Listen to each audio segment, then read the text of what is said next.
Hi guys, how are you? Can you guys hear me? Can you give me a green tick if you can hear me? If my thing's working? Okay, cool. Awesome. Alright, so let's get started. Guys, welcome to week 3. So this week we're covering the topic of change leadership and the role of a change agent in a developing organization in more detail. So I'd strongly suggest that you spend some time reviewing the material for this week, because it is very closely tied to the key theme of the class assignment. And where we focused more last week on change perspectives and looking at how change can be viewed in various organizations as opposed to strategies to manage change resistance and that sort of stuff. This week our focus is more action oriented, as well as on analyzing issues that can do with some change in the organization.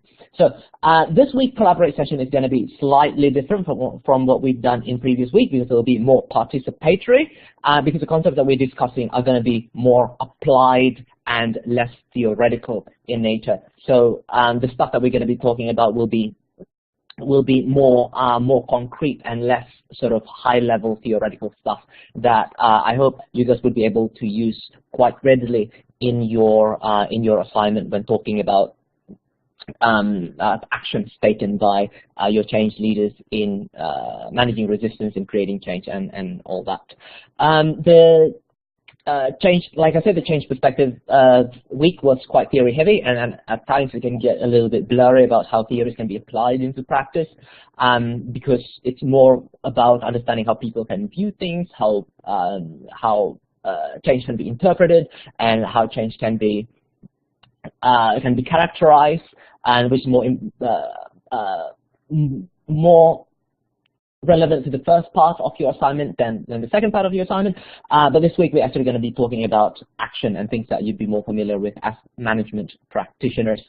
Okay, so 3 things that we're going to focus on tonight. The first starts with the change matrix. The second is on how to diagnose the need for change, on analyzing organizational issues or problems in an organization where change could be a solution. And finally, we're going to talk about the 3 key techniques used to facilitate change transitions and manage resistance to change in an organization. So let's get to it. So, and we're going to talk about also, if we have time, assignment criteria that will be applied when reviewing your next assessment, so assessment 1B. So hopefully we've got time for that. Just a quick mention on the structure, as well as the marking criteria that I'll be marking the assignment on. Okay, so let's get started on the substantive part of the session. This model that you're looking at in front of you, it's one of those 2-dimensional matrix things that academics obviously love to use. In this case, the model is looking at the way change is approached or implemented according to the scale of change on one end of the matrix. This pen is not bold enough. There you go. Scale of change on the one end, and then the change management style on the other. So when you see a model like this presented in your textbook or whatever, the first thing to look at is what's on the x-axis and what's on the y-axis.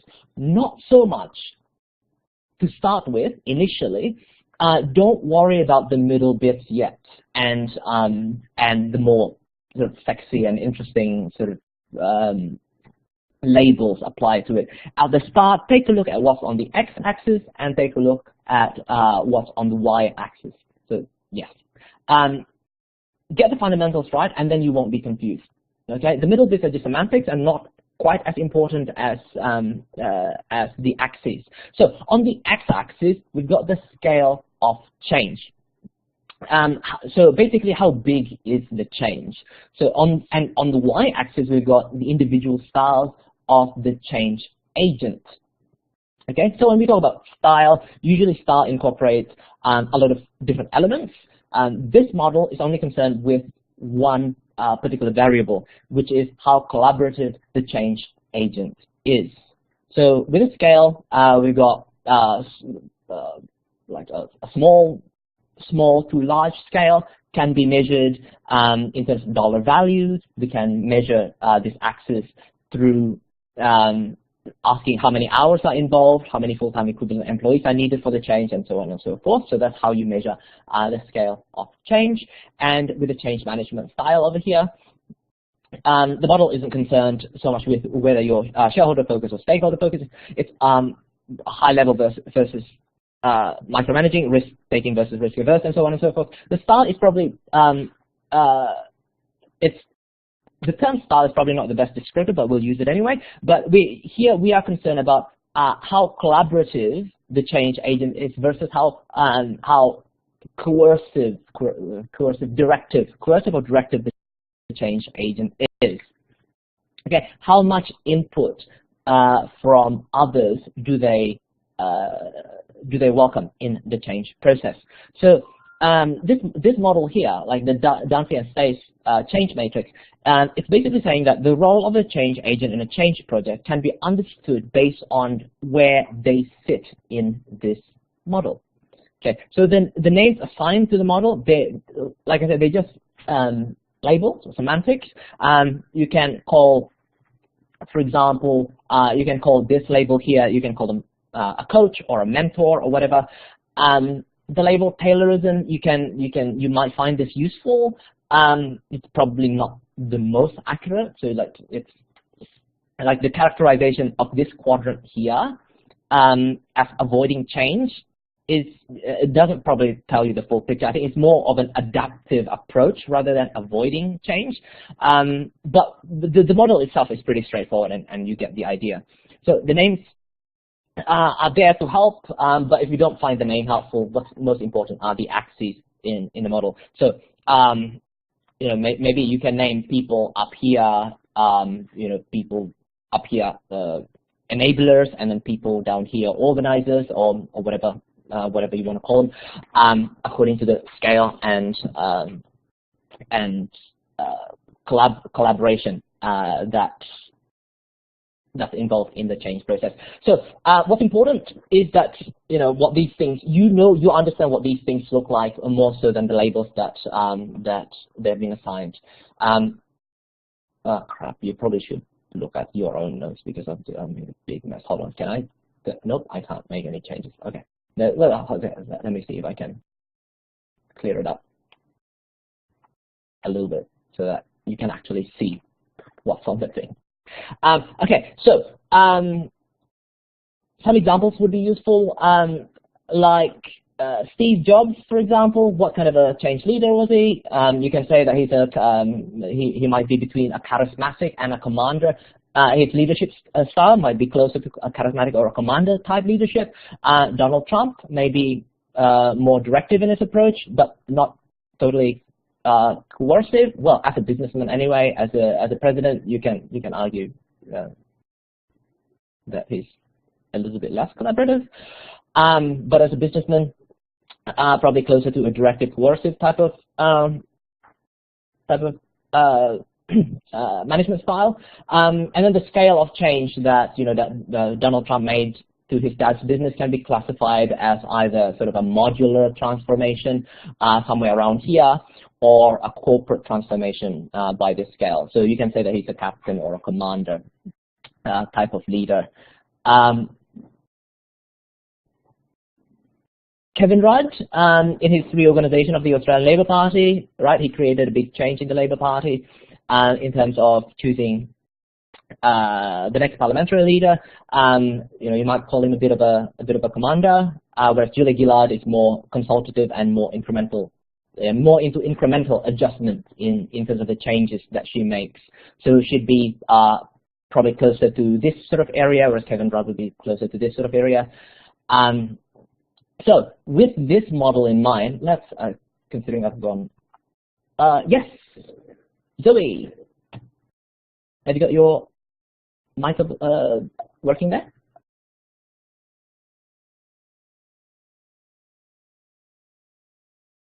think you might need to click on the talk button.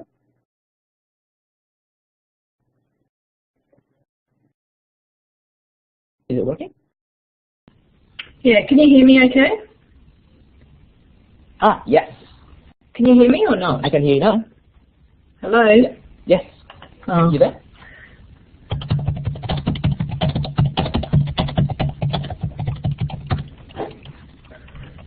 Yeah. Yeah, no, your mic Can is you hear me working. or not, Kevin? Yes, yeah, we can. It Can you says hear that me? I'm talking, but I don't know. Yes. I can hear you.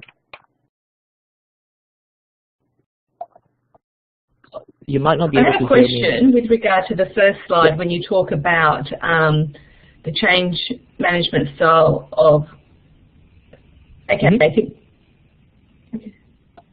Yes, I can. Oh, yeah, yeah. Let's use this one. You can? Yep, yep. I can hear you.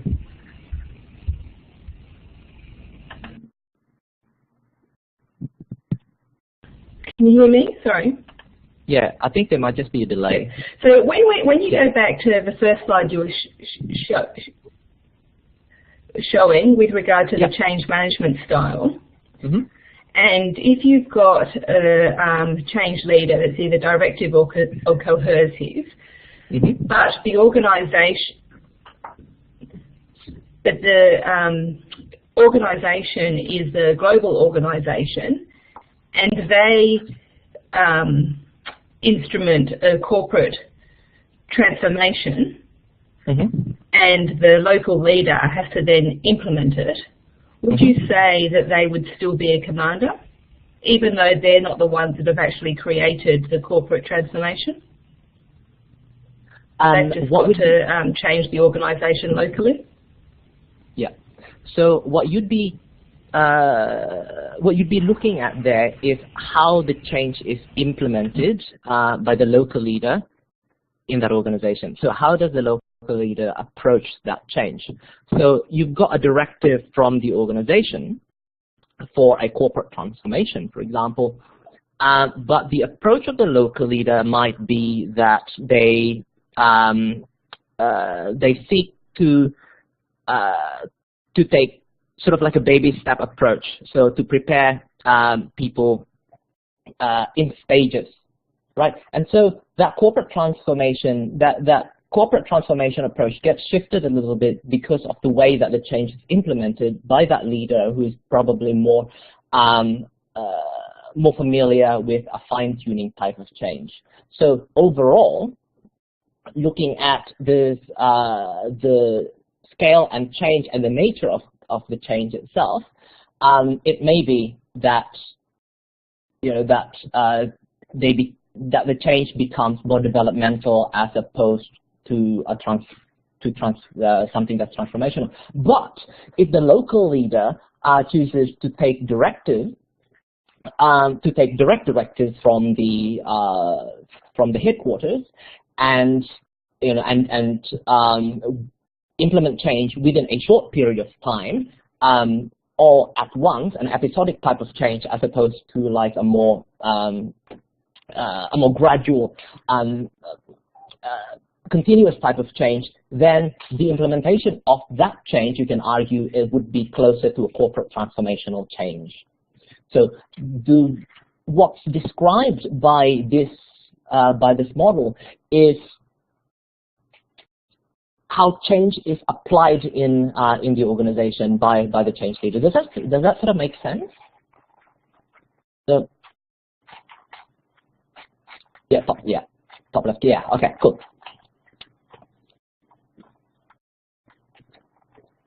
Top right, yeah, right, top. Going to the right would be closer to corporate transformation. Would be closer to like a big change. This is right is big change. Big change all at once. Left is more a gradual evolutionary type, step-by-step sort of change. And yeah, I wouldn't be surprised if different literature used the same model and just flip it around. The academics tend to do that every now and then. So just as long as you as long as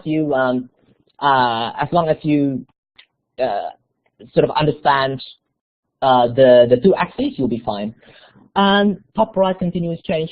So the the way I was applying the concepts to describe the scale of change rather than the tempo of change. Now, sort of continuous and episodic. Yeah, you can argue that a continuous change can be transformational, and continuous change can also be fine-tuning. Same with episodic and episodic change. I was sort of more referring to like the scale of change being the same, but the how it's felt in the organization being a little bit different. When we talk about continuous versus episodic and fine-tuning versus corporate transformation, we're sort of talking about two different criteria. Episodic and continuous talks about the time frame. Fine-tuning versus transformation talks about the scale. So yeah, the top left. So Murray sees continuous top left as continuous change. Yeah. So if you see top left as continuous change, then yeah, that's what I was thinking about, but I wasn't entirely correct, because you can have continuous change being sort of like a series of fine tuning, sort of like small scale changes, or continuous change can also be looked at in terms of like the broader sort of the overall scale. So to probably, okay, it's my fault because I've sort of like mixed the two together.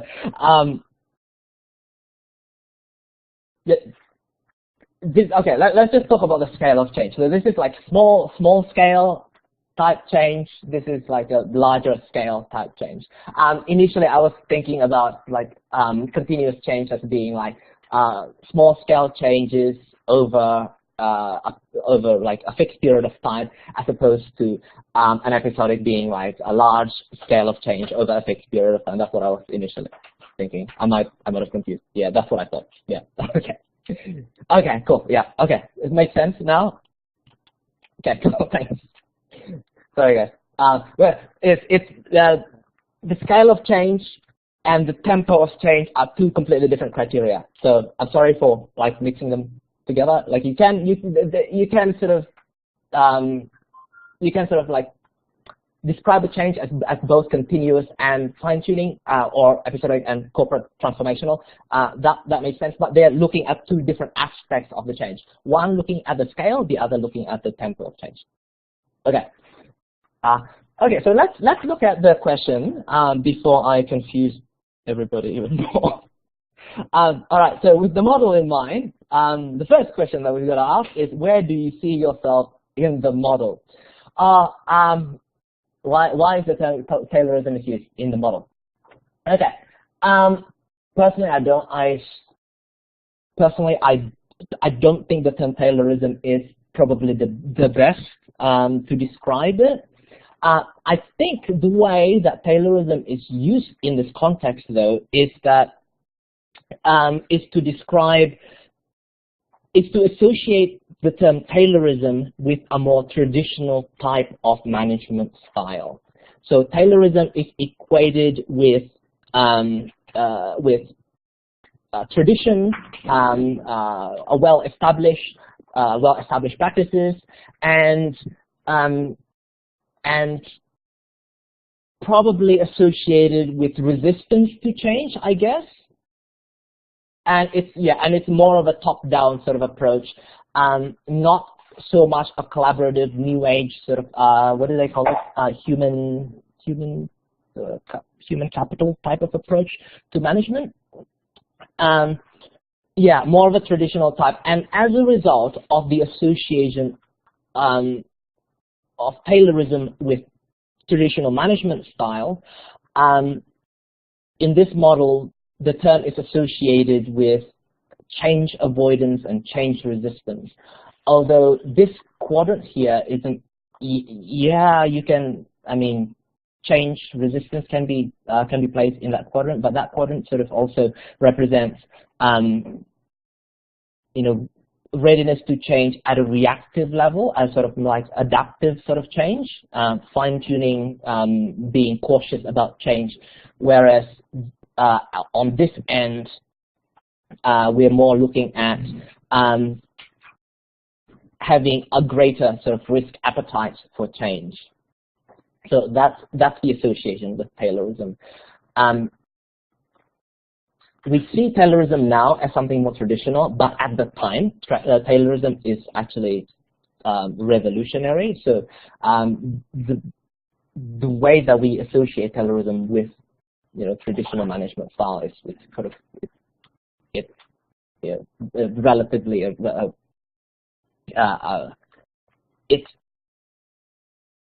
it depends on the context that you're in. Like right now, we see it as traditional. Back then, Taylorism is quite a revolutionary type of management system. A bank versus Apple, yeah. So that's more of a modern day equivalent. Okay, cool. So, question. Where do you see yourself in this model? How would you describe yourself based on the labels that we've been throwing around? Do you see yourself more, are you more comfortable with big scale or smaller scale gradual change? What's your risk appetite in terms of organizational change? Okay. Combining the two, are you more of a commander? Are you a charismatic leader? Do you see yourself as a captain, as a coach?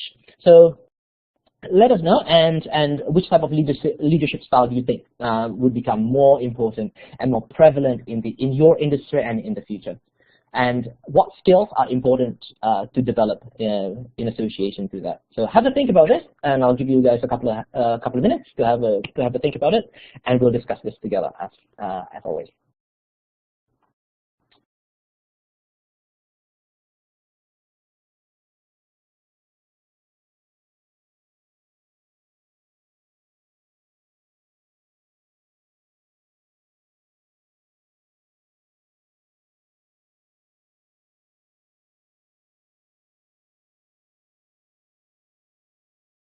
And also, guys, reflect on how have you developed over the course of your professional life. And I think being aware of where you're positioned in this scale, it might be useful to consider finding a new partner that complements your strengths and weaknesses based on your risk appetite when it comes to change, and the scale of change that you're comfortable with, your leadership style and that sort of stuff. Like if you find yourself being thrust into a situation that requires a style that you're not comfortable with, it's always useful to get into contact with, you know, a potential partner in your organization that, you know, whose personality and whose leadership style and working style might be able to help you with the sort of change that you're required to make in the organization. I think, like someone asked at the start, I think it was it Zoe? If you're required to create change in your organization by a senior manager that you're not entirely comfortable with, or that's not entirely suited to your style, a good strategy in doing that is to find someone, a partner, an agent, or a supportive deputy, if you're in a senior role, who would be able to provide that level of support for you to implement the change that you need to implement. And there are a number of different ways that you can approach a situation like that. Okay, let's go through your change leadership style. Okay. First response from Murray. Murray's a natural coach. Cool. So a natural coach would be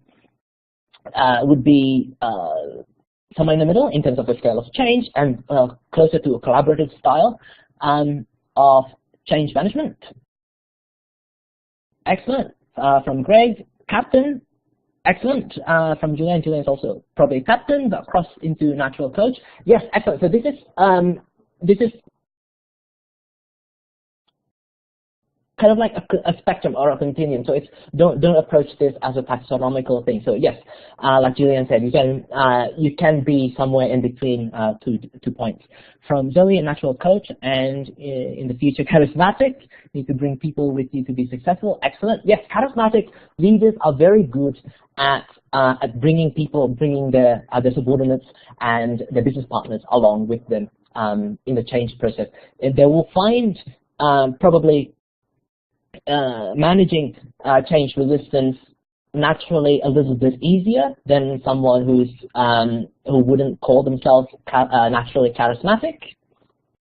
From Peter, happy with big scale change, but probably sit most comfortably in captain, directive, and be a little bit consultative. Excellent. From Kerry's coach. Yep, closer to the middle of the diagram. From Travis, currently used to constant organizational change with what is occurring in financial service. Oh yes, yeah, financial service. There will be a lot of change happening. It would be more. It would have the nature of both continuous and episodic. Although when you're in that industry, it probably seems like it's always a continuous change. Especially in recent times, we require a combination of being a captain, a coach, and a commander. Excellent.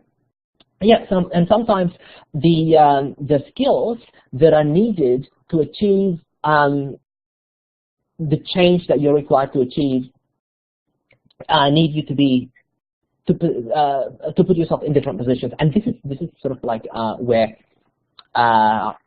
understanding the skills and competencies of your interviewee in the interview assignment would be useful, because knowing what skills they've relied on in the change project would allow you to better characterize them as a coach or as a commander or as a captain or whatever.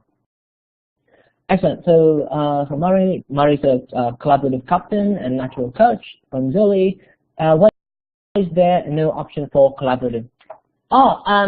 It's just they haven't put in a label up there. But yes, you can put yourself in this quadrant, in this area, and yeah, you can adopt a label. It doesn't really matter that there isn't like a ready-made label for it.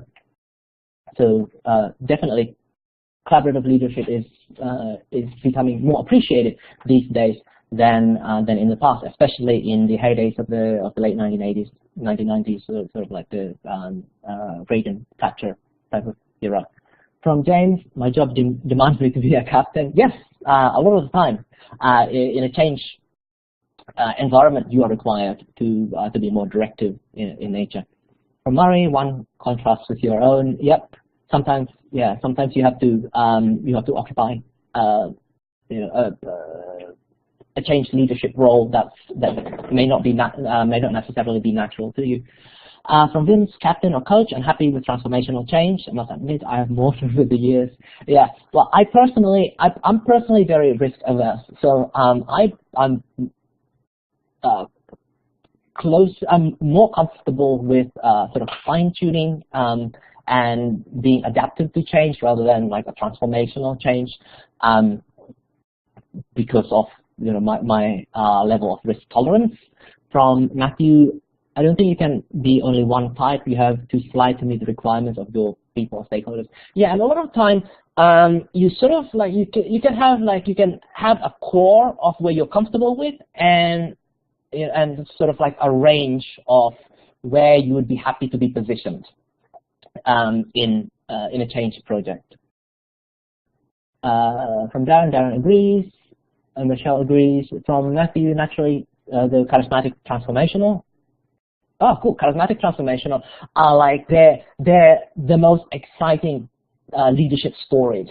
Like when you look at change leadership and case studies that describe a successful change project, it's very often the charismatic and transformational type of leadership that's displayed in the front page. They're the most exciting ones. From Penny, captain. Excellent. From Zoe, agree, the situation requires adaptation. Yes, definitely. From Mari, the influencers. From Matthew, to be honest, this is from Matthew, to be honest, I try to be the rock that people cling to for support and hope, to remove fear, to make change comfortable. So you're closer to a coach, a consultative, collaborative type of change manager or leader. From Murray, charismatics are influenced. Yeah, they're charismatic leaders tend to be good influencers, especially at a personal level, right? At an institutional level, like when influencing an organization, like influencing an institution, they might find it a little bit tougher than influencing people at the individual level. So yes, they're great people influencers. From Peter, that sounds like parenthood. Yeah, well, actually, yes.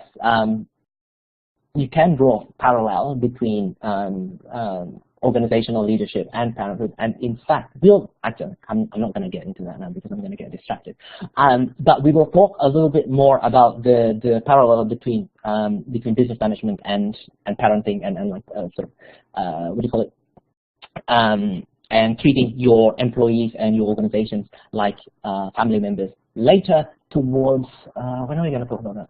When we talk about different cultural approaches. Matthew's more of a grasp with his kids. Oh yeah, I'm the other way around. I can't. Yeah. From Zoe, inclusive leadership is collaborative, coach, charismatic. Yes. Inclusive leadership is often associated with a collaborative and consultative type of leadership. Correct. From Peter, default approach versus learned behaviors and capabilities. Yes, when you're talking about adapting to the needs of the organization. From Kerry, some staff don't respond to my natural coach style, and I have to be more directive with those staff. Yes, thanks for outlining that, Kerry. It's aside from what's required and what's demanded of your organization when directing you to implement change, you have to also take into account other factors as well, including the cultural context that your business is operating in, the staff that you have, the customers that you have, and all that sort of stuff. Yes, so correct. It's not just the directive of the organization that you have to take into account when considering how you approach change in your organization, but also staff and other stakeholders.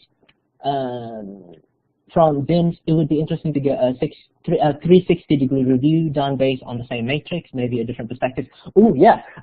So I think there's a lot of research on this where actually I just got involved in one, but okay. I'll keep it relevant. There is a number of research on that look at how managers see themselves compared to how the employees and contractors see their management style, and oftentimes there's a gap or a discrepancy between what your perceived management style and the way that people view the way that you approach management in your organization. So yeah, there's plenty of research around there. From Matthew, my 360 always comes back as a pioneer with dominant traits. Awesome. From Peter, we do these for people every week, and fascinating. Yeah, no, the differences are really interesting. And what would be really interesting is understanding the causes behind the differences. Is it that when you do your own evaluation, is it the case that you have an inflated sense of collaboration, or is it the case that people underneath you or people around you don't sort of appreciate certain attributes, or is it that you display you tend to display certain attributes in public and hide other attributes? And so, like, looking at the reasons behind the discrepancies gives you a really good picture about about the way that that change and leadership is approached by you in your organization. And yes, your own biases is very important to keep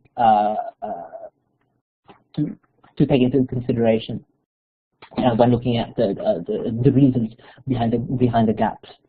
From Peter, women are more likely to underestimate compared to their managers, and men in the reverse. Yeah, there has been a lot of research on that, and especially I think the one that crosses my mind is specifically looking at women in senior management roles.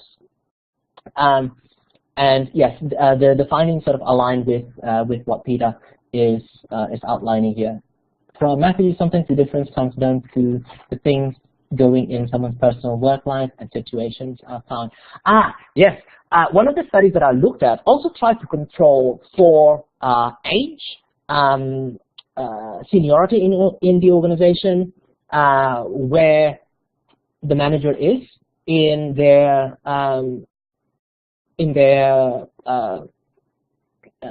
personal life.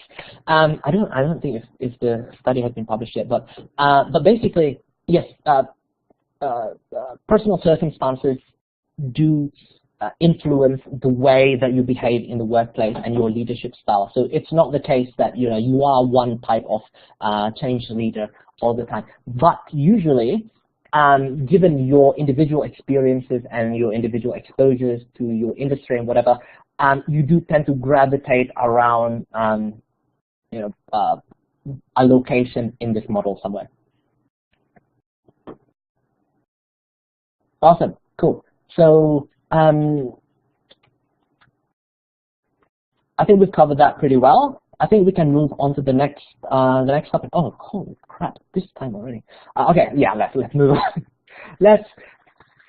Let's not go over time again. Let's try our best anyway. Okay, so guys, the next topic covers the application of broad diagnostic tools to managing change. So these aren't tools that are specific to change management per se. Comment from Matthew, it's also amazing how the language that we use to alter people's perceptions. Like if I want to get more women applying for management role, I use words like develop rather than manage. Ooh, actually, okay, I'm gonna get distracted for just a minute here. Okay, same job. There's been research on this.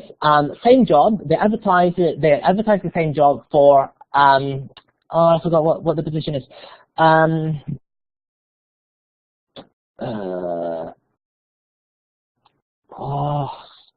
General secretary, some sort of general secretary, a general secretary position versus a job advertisement exactly for the same position, but advertised as a chief of staff, right? Just the wording in what the position is labeled. You're more likely to get male candidates applying for a chief of staff position as opposed to a female candidate, and more likely to get more female candidates if the job is same position, but if the job title has got the word secretary in it. So yes, confirms what Matthew is saying. The language that we use does tend to alter people's perception. So yeah, very relevant. Okay, cool. Let's move on to the next thing. What are we looking at? Oh yeah, a broad diagnostic tool to manage change. Okay, so they're not things that are specific to change management, you want that changing things in your organization. These tools are more sort of like generic business management tools that you can apply to help you identify an issue, and then from identifying that issue, you would create change in order to address the issue that you identified. Okay, so let's be clear. These tools don't specifically tell you what you need to do when you go through a change process. So these, what are we doing? The what, who, where, and why, and the why sort of diagnosis. So these tools help you identify or diagnose, if you like, what change needs to be applied. And when you apply these tools, you'll get sort of an understanding of what change you need to initiate. But the focus is more on the issue that's occurring and that requires change as a solution. If that makes sense. Am I making sense? Can you give me a green tick if I'm sort of making sense for like so far, and give me a red cross if you want me to explain further. Okay, cool. Yeah. All right. So let's think about like any recent change in your organization, right? So has anyone got any example like during initial phase, like during the initial phase before they implement the change or before the change happened? Did you get an idea about what problems led to that change being implemented? So what's the issue that your organization is faced with? What's the problem? Who was involved in it? When did the problem arise? And why did it happen? So if anyone wants to share, I think we've got a few. We've got I think Vince and Zoe, if I'm not mistaken, who shared their story on Yammer, which are really good examples of how you can apply who, what, why sort of diagnostic tool.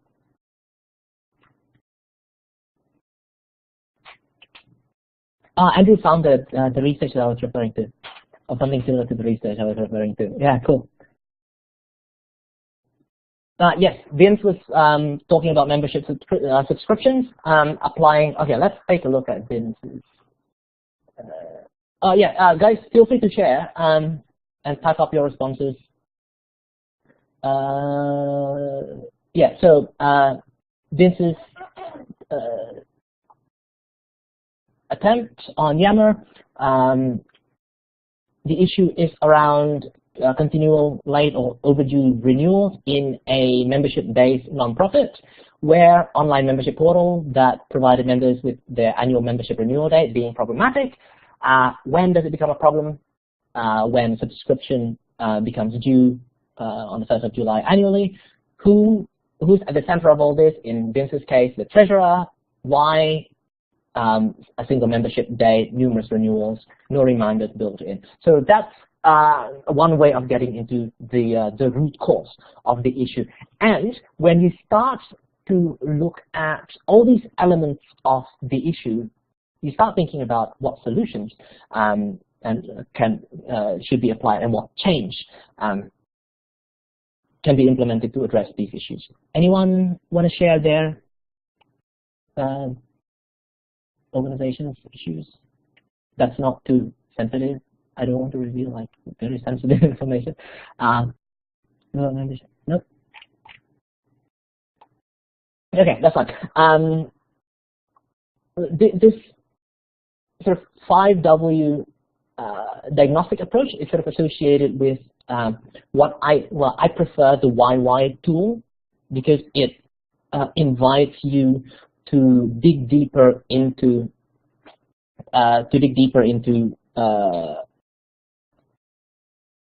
the root cause of that problem, more so than things associated with it. I mean, like the 5W is useful because it sort of gives you a breadth of who's responsible for it, when do when does it become a problem. But the YY invites you to go deeper as opposed to just looking at the scope of the problem. So while it is definitely obviously useful to draw a sort of like a diagram like this, it's really more about for you to understand the reasoning behind this exercise. And at the end of the day, like I said, it's developed to enable you to really dig deep and understand the central cause of the problem that you're observing in your organization. So at the end of the day, what you want to know is the cause. After knowing which, you can. Yeah, thanks for that. Some of the problem-solving or change diagnostic tools that are being talked about in the notes, I tend to use them at work anyway. I work in manufacturing, so these all get bundled up as part of the 7 quality tools and lean manufacturing and that sort of stuff. But awesome. One of the problems that I find in using it is that it often tries to drive people towards a single root cause for what's going on, but what we tend to find is that sometimes it's at the intersection of some of these causes where the problem happens. So in the one that you've got on screen now, training is perceived as ineffective because it takes too long and people are too busy. So there's a combination of those things that that causes the real problem. Although tools like this can often try to nudge people towards just picking one of them and solving that. Yeah, definitely. So that's a central weakness to root cause analysis tools like this one. So thanks for outlining that, Andrew. And like Andrew said, there's a tendency to try to drive to look for that one key issue when the problem could be a combination of these things, interacting with one another, or it could also be one aspect of it, for example,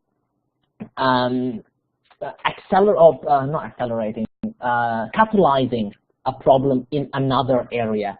So yes, the YY tool isn't the best in diagnosing issues that are more complex, that has more complex relationships and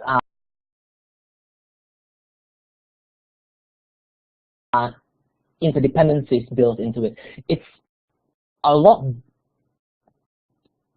more effective when applied on an issue where there is just one central root cause, or a root cause that can act as the initial starting point to solving subsequent problems.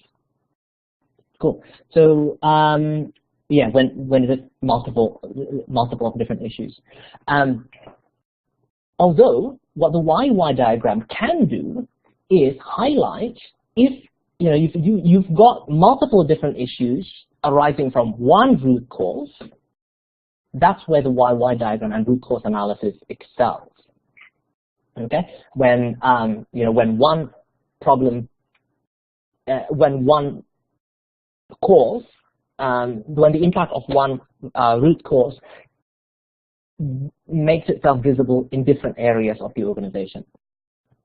From Peter, I like YY too. Luke Houghton gave us a whole swag of tools in problem-solving modules that I use regularly. Oh yeah, does Luke introduce the YY diagram as well? Yeah, Luke's great. So awesome. It's great to know that that you guys are familiar with this. Like from Matthew, people have a nasty habit of finding problems to suit their desired solution. Oh, okay, I can't. I've worked in an organization that does that, and okay, let's move on. Let's not get me into trouble. But there are tendencies of organizations. There are tendencies by certain organizations to prescribe solutions before looking thoroughly at issues that they want to address. So the YY diagram sort of encourages you to dig deeper into the issue and identify the issue before coming up with a solution. So okay, yeah, let's leave it at that before I get into trouble. That's on the recording. Yeah, if one of these days, if I get to do two sessions, I will record one, and I'll get permission from Alan to not record the second one, and then I'll talk. Yeah, and can actually name names. Anyway, let's not go through that. Real problems in organizations with loss of experts. Yeah. Okay, cool. Where are we on? The YY diagram. I think you guys are pretty familiar with this, so I think we can move on. The next bit that we want to discuss is the way that change transitions can be facilitated by a change leader. Okay, so let's go through the cognitive, attitudinal, and behavioral techniques or approaches to addressing change. The model that we use here, well, they're not really, they're kind of not, they're collections of approaches rather than a model. What we've got here, the list that we've got here, highlights 3 ways to gain support for the change process. So when you look at your assignment and the way that your interviewee approaches change and approaches resistance in an organization, have a think about whether they seek to approach change and get support for change through a cognitive, attitudinal, or behavioral techniques. So if you've noticed, the idea of using these techniques to facilitate change is change transitions is sort of associated with a consultative or sort of directive management style, in that you're not ignoring employees and other parties in the change process. You do want their support, but at the same time, you're also not necessarily trying to get employees to help you decide what change needs to happen. So these sort of are often associated with the with change approaches in the middle of the diagram that we saw earlier. So they're more associated with sort of a consultative or directive management style. Anyway, just briefly, cognitive framing is about facilitating sense making, explaining the need for change and getting support for the change at the individual level. Attitudinal change is about institutionalizing that change through the use of rituals and practices. So it's like creating new rituals to support the change that you're creating. So think about things like Friday events, lunch get-togethers, implementing like a mentoring system or a buddy system, and so on and so forth. So these things help to embrace an individual's sense of identity in the group. Again, whereas behavioral is about providing examples of what behavior needs to change, what sort of new behaviors are needed, post-change projects. So this could be providing, like setting clear procedures, senior management and change agents are giving examples of what should be done. Okay, so now the exercise for this part of the session consists of a few hypothetical questions where your job is to describe an example. The comment from Matthew, attitudinal is Matthew's favorite. Attitudes are contagious. Is yours worth catching? So yes, so a lot of organizations use attitudinal approaches to facilitate change, and especially it's kind of like it's often used to freeze the new procedures into the organization, sort of like in a half informal sort of way, through institutionalization and what do they call it here? Enhancing an individual sense of identity and offering meaning. So associating employees in the organization with that new change. Okay, so exercise. Hypothetical situations where your job is to describe examples of how you can gain support for change using cognitive, attitudinal, or behavioral techniques. Okay, so let's go through our scenario. The first scenario is where your organization is experiencing a lot of turnover in the leadership, and several of your employees are losing the direct mentorship of leaders that have grown to know and trust. Now, this has happened to me. These employees are at the initial stage of the change process, which is anxiety. Like you guys would remember, like it looks like that, something like that, right? Alan would have gone through this with you in the lecture. So the instruction is, how would you help employees cope with these changes using cognitive techniques? Okay, any ideas?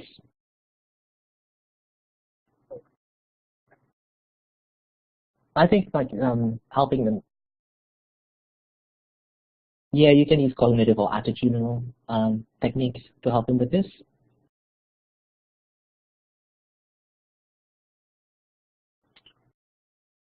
Any ideas, guys?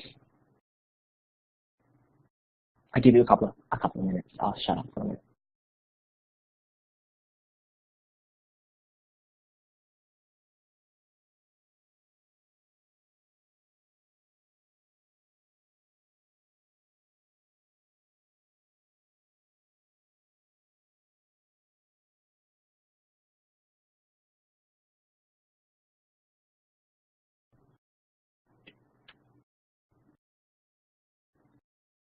So cognitive techniques are about facilitating sense making and creating a safe environment for individuals. Okay, and changing their cognitive mind frames on this. So I think someone mentioned what is it? Communication, explaining. James, bingo, yes, explaining why the change is occurring and what the expected benefits are, making sure that there is a clear communication between them and the organization. Bingo, yes. So this could be done through like an information session. This could be done through, someone mentioned it, through a new mentor, like Mari suggested, right? Excellent, great. So if you find them a new mentor from a cognitive perspective, the emphasis should be on that sort of communication and sense making, making sure that the narrative is clear to the employees. For Matthew, you have to make them feel safe and engender trust. Yes, win the heart count and not the head count. Excellent. So trust is a vital element. Yes, so it's about gaining trust. And that also touches on the attitudinal, like I said, if you're in this situation, a cognitive or an attitudinal approach would be appropriate. James, yes, James gave a really good answer to this. From Zoe, let them talk openly. Ah, perfect, bingo. Yes, from Zoe as well. Let them talk openly and listen without judging. Yes, and that's again at the heart of the cognitive approach. Communicating, facilitating sense making, creating a safe environment. Fantastic. From Vince, asking questions. Yes, again, communicating. Helping with sense making. From Peter, reframing the situation to focus on reasons for, bingo, and benefits the change in leadership, might be the horses for courses, in the right leader for the right time. From Mari, collaboration. Matthew, using cognitive framing to remove any bias. From Peter, facilitating team development at the next level. Okay, so that's touching on the attitudinal approach, which would also be appropriate for this one. Breakout groups from James, yes. Penny, understand motivations on an individual basis, yes.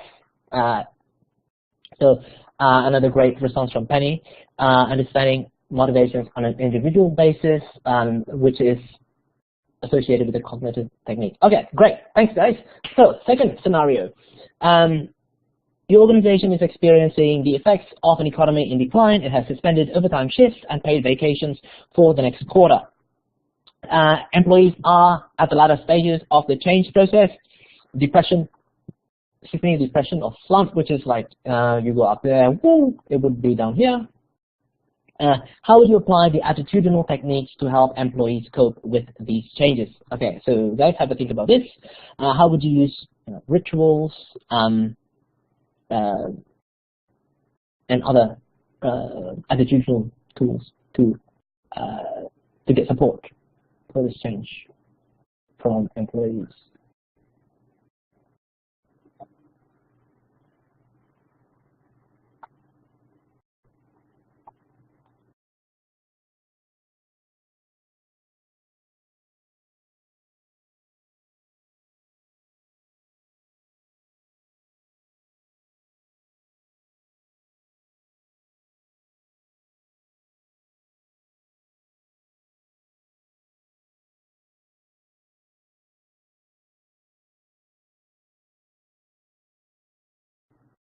From Matthew, lead by example. They need to see it as a group effort. Yes, group identification, developing a sense of identity in the group is a critical part of it. Excellent. Hold activities, bingo. So yes, from James. So activities like barbecue lunch or Friday get together. So these can broadly be termed rituals in the organization aimed at developing a sense of identity and like a sense of group identity. Excellent. From Penny, offering meaning is necessary. Explain the reasons, motivations behind the change. Yes. From Zoe, take each individual on a case-by-case basis, not one size fits all, and have them explain what's truly bothering them. Great. From Matthew, an organization should have a collective personality and ego, which requires authentic leadership. Excellent. From Greg, offering meaning to loss over time, encourage a long-term view of a sustainable organization. Yes, and that touches on a cognitive approach as well, which is also appropriate for this change. From Peter, talk about what the savings are, what they mean in terms of jobs. Yes, so sort of develop the sense that we're all in it together. Excellent. If we don't, we keep whatever number of people employed and families fed. Excellent. So develop a sense of togetherness. We're all in this together. To ease sort of that downward spiral. From Vince, explain the situation as external rather than internal. So create a vision for future prospects. Great. So create sort of a vision of where employees can see themselves in the future, and because you want to approach it through an attitudinal sort of lens, a vision where they can see themselves in the future collectively. Excellent. And they will be included. Yes. Give them a sense of common purpose. Excellent. From Travis, ensure all of the executive management are also being impacted in the same way. Yes. So that gives employees the sense that that they're not treated, that executive managers are not like on a completely different level. It allows them to see that there are sacrifices made by executives as well, and everyone's in it together. Fantastic. So that's at the heart of the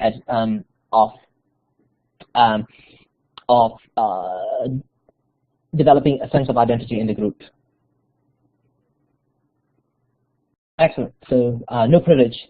Lead from the top, have a plan, clearly communicated. Excellent. Great. Fantastic. Thanks, guys. Thanks for that. So next one, I think this is the final one, for the case study. Excellent. Cool. Oh god, it's 8 o'clock already. Okay, cool. So just really quickly, scenario 3, your organization is experiencing an efficiency audit, and employees are expected to record and report on nearly everything that they do at work. Okay. Yeah. There's something else that I'm kind of familiar with.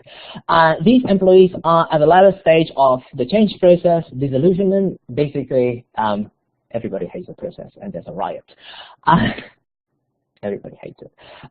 Okay, so describe how you would apply behavioral techniques. So focus on the behavioral techniques, not so much on the sense making anymore, or group identification. How would you apply behavioral techniques to help employees cope with these changes, like practically? Okay. Morale is down. Yeah. Usually associated with the disillusionment stage. These sorts of audits are rubbish. We can't change the audit anymore. In the scenario, the audits already happened from senior management. It's fast way doing disengaged staff. This is like, I guess it's, yeah, they often apply this to like professional services as well, in auditing, accounting, legal services. It's probably not the best, like an efficiency audit like this and forcing people to document everything that they do at work. It's probably not the, it doesn't lead to the best utilization of resources in highly skilled industries and among highly skilled professionals. If we are looking at low-skilled or semi-skilled workers, it makes a little bit more sense, because the reason I say that is because it helps to quantify their work. It's a little bit more difficult if you for you to sort of try to quantify the work of a lawyer through how many hours they spend, and the risk consultants or auditors, but just the reality of unfortunately professional services industry. And okay, good. Why do they do it? They do it because it makes it easy for them to attempt to quantify productivity. I mean, it's not. It does have its downsides, but yeah, it does help to quantify productivity, I guess, in organizations that provide services as opposed to goods that are more easily counted. Basically telling them that you don't trust them and don't know what they do. Well, yeah, there's that sense as well. There's that element as well. And if you're working in professional services, that's it does affect the morale and the quality of services that they provide. Make it completion. Yeah, a completion-based target or a completion-based approach is a good alternative to this. Well, yeah, it's also workforce planning. From Penny would have to prepare the change with them first. With firefighting mode now. This happens for billable hours, yeah, especially in legal services and financial, not financial services, auditing. From Matthew, there are many other ways these days to get the data without upsetting staff. Yeah, there are ways to do it. Perfect. Okay. Let's agree this is not the best approach. But if you can't change what's being introduced in the organization, right? One way you can ensure that the change happens with people are probably still going to get pissed off, but staff will have an easier time if you implement behavioral techniques like what can you do? An app. Install an app or a software where that record an employee's activities on a computer, which means that they don't have to put in a timesheet on a regular basis, I guess. An incentive to complete, like what Vince said. Yes, excellent. So if you complete it, you get a bonus or you get like points. Make completion a part of your KPI. That's one behavioral way of ensuring it happens. Technology, like I mentioned before, an application that does it automatically. I think there's already something like that developed for lawyers. Gamification, keep your job. If you don't complete it, you get fired. Yeah, organizations often approach it that way. Again, probably works. That probably doesn't work quite as well in a highly skilled environment. Make it a game. Yep. Yeah. So these are behavioral techniques that you can implement. So with implementing a behavioral technique, you're focusing on changing the behavior of your employees. You're not as much concerned in the scenario with their attitudes or their buy-in, but more what they end up doing. Okay, so the incentive may not necessarily affect their attitude. Turning it into a game may not necessarily affect their attitude to it. An app or a program may not necessarily affect what they think about being monitored, on a minute by minute or on an hourly basis, but they certainly do influence employee behaviors. Harvest for timesheets. Yeah. You just want compliance. Yes, you just want compliance. It is, yeah, those applications are kind of like a big, not entirely like Big Brother in that they don't monitor the websites that you go to do your research, but they would allow you to sort of to tell the program, I'm done with this client, I'm moving on to another client. So it helps with assigning billable hours, I guess. Your interviewer keeps using the term big brother. Yeah. I'll put that in the assignment. That'd be good. See which concepts apply to it. Showing a sense of solidarity can help. Can't excuse yourself from excellent. Sense of solidarity. Yeah. So that's approaching it from an attitudinal and cognitive perspective. Excellent. Billable hours isn't really about efficiency. Billable hours, not really. It's more about allocating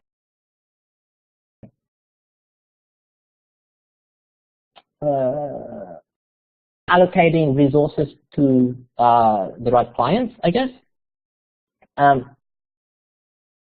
Helps when you have many cost centers to book to. Yeah. Okay. Right. Okay. So I think we're okay with this. Is there any questions so far? Can you give me a green tick if you're happy for me to move on? Before I finish, I just want to talk a little bit about the marking criteria for your assignment. I don't want to leave it till next time because a lot of you are doing your assignment like right now already. So I thought it might be okay. Cool. We're getting ticks. Awesome. Right. Okay. So.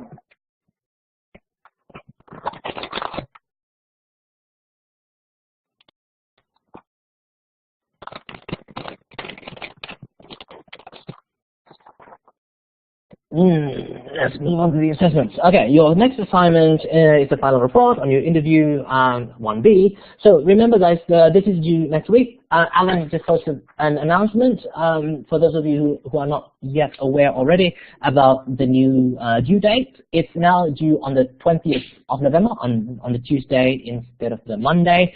There are a number of reasons for it. The main one is because of the IP shutdown. Surprisingly, they didn't screw up my system. So I still got access to Learning at Griffith under my email.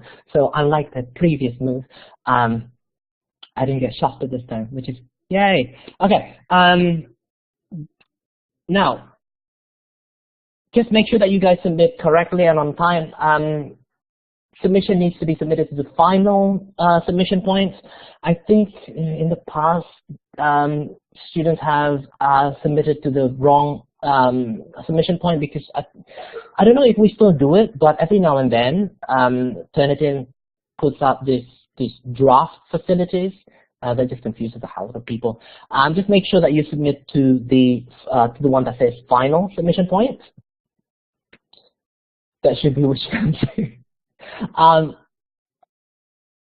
Where am I? I was at the start of the semester. I was in Malaysia. Then I moved to. Then I worked from Singapore. Right now I'm in Bali. But the time is Queensland time. Yeah. So don't go by which country I'm at because I move from one place to another frequently. So let's just go with Queensland time. Okay. Yeah, the good thing about just traveling between Bali and Malaysia and Singapore is that I don't have to adjust my time, my clock, and we don't have daylight savings. Okay, cool. What was I supposed to talk about? This. Here. Make sure that you guys are aware of the marking criteria against which. Oh, the time. Oh, sorry. The time. Hold on. I need to. I didn't see the time. Yeah. So yes. 5 p.m. Sorry. I forgot to change the time. 5 p.m. Right. Not 10 a.m. It's 5 p.m. on Tuesday. So essentially you're getting a whole day on Monday and you're getting Tuesday as well. So Tuesday night, awesome. 5 p.m. Queensland time, which I don't. Is daylight saving still on? So it might be like, yeah, okay. So 6 o'clock. 6 o'clock your time if you're in Sydney or Melbourne. Awesome. If you're in Western Australia, I've got no idea what time frame you're working. Okay, cool. So, guys, make sure that you pay attention to the marking criteria. Make sure that you're aware of the criteria against which you will be marked for 1B. So I'll just go through them really quickly. Number 1 is analysis of the change context, and then analysis of the interviewee's role as a responsible change leader. So basically, the way that you address these criteria is by asking the question. So these are associated with this section, obviously, right? So consider can the change project that you're interested in your assignment, can the change be described as arising as a result of rational planning, right? If so, would you be able to consider it a teleological change? Or is it an organic development? Is it an evolutionary change? Can it be characterized as a transformational change? Can it be characterized as an episodic? Can it be characterized or as a continuous change? So which change perspective would best describe the change process? So that's the way you analyze the change context. Okay. Don't just describe it. Yes, there will be a descriptive aspect of it, but focus your attention on the analysis. How do you characterize it, and what does it mean according to theory? Now, in terms of analyzing the interviewee's role as a leader of change, is the role of the change leader as an enabler? Are they an interpreter? Are they a commander, a charismatic leader, a coach, etc., etc.? Right. So consider what they say about themselves, and keeping in mind what some of you guys say about the gap that you would see when looking at a 360-degree feedback. Right? Think about how they would characterize themselves, and do you agree with their own characterization of their role in the organization? Okay. If you disagree with, they might say that they are more of a coach or enabler, but you see them more like a captain, right? So be prepared to provide explanations as to why you disagree with the interviewee's characterizations, and provide evidence in the form of what skills or competencies do they rely on, what skills do they rely on that makes them more of a coach than a commander, right? So this is where your discussion of skills and competencies come in. So I hope that makes sense. Your discussion about skills would also help you with your critical assessment about the interview's effectiveness. Okay, so the second line item in the criteria requires you to talk about how well do you think that the interviewee has performed in the change process. How do they measure according to key criteria? What are their KPIs? And are there other criteria that you believe their performance should be measured against?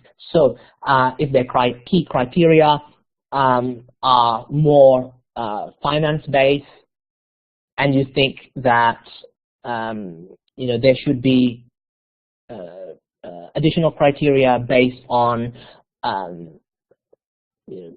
stakeholder partnership or based on corporate social responsibility, then put that in, and obviously make reference to the source where you got these ideas from, in the peer-reviewed academic articles.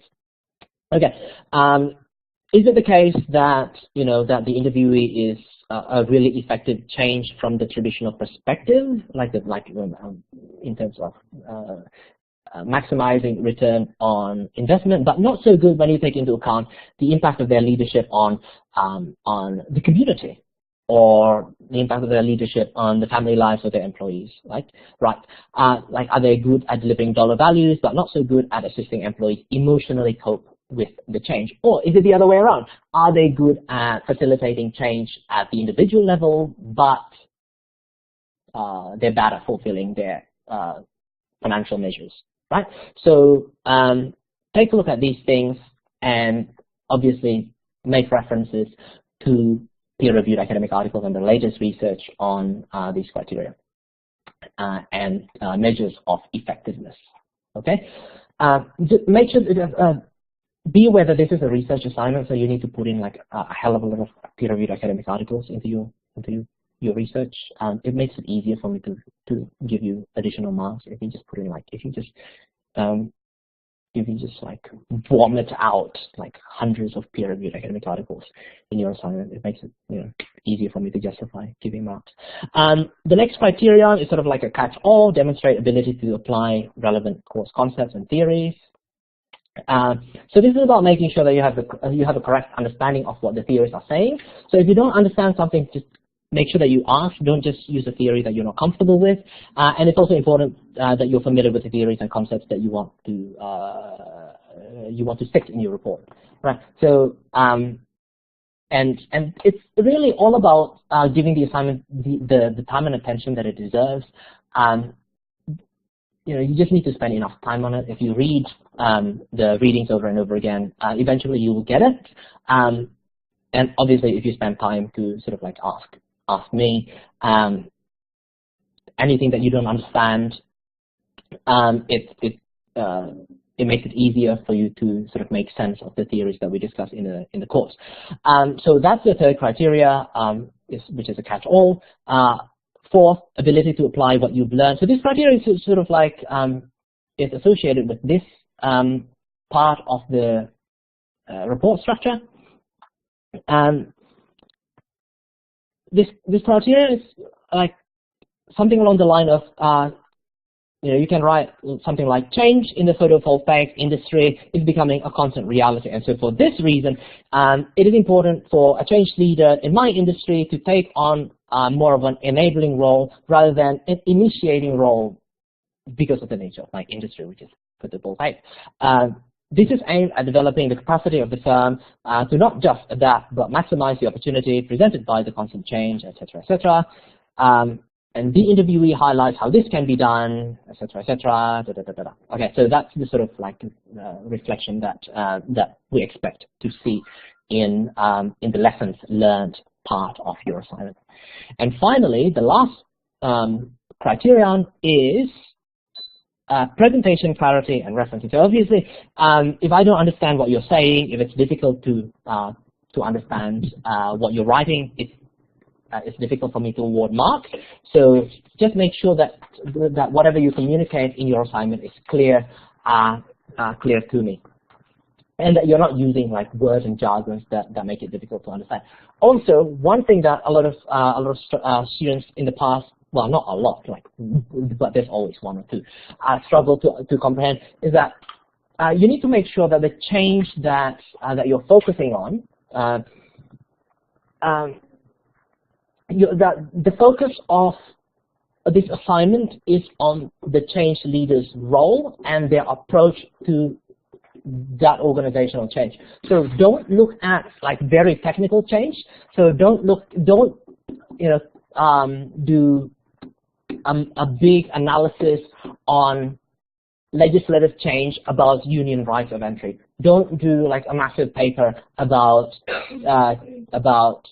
new developments in concrete material or in new peptides found, to make a better toothpaste. Right. Focus on the role of the interviewee in a change in your organization. Does that sort of make sense? Like, don't. Yeah. Can you give me a green tick if it makes sense? If that's so because I don't want like you guys to spend too much time on like the technical aspect of what is being changed, like legislative change or like a new discovery of chemicals or things like that. Okay, cool. All right, so that's pretty much it from me tonight. I'll hang around for a couple of minutes if you guys have any more questions. But other than that, thank you so much for coming, and sorry again for going over time. I look forward to seeing you next week. Next week, I will. Oh man, I'll do something to make sure that I stick to the to the time limit. So sorry guys. Thanks again. And any question about the assignment, let me know and I'll be able to help you.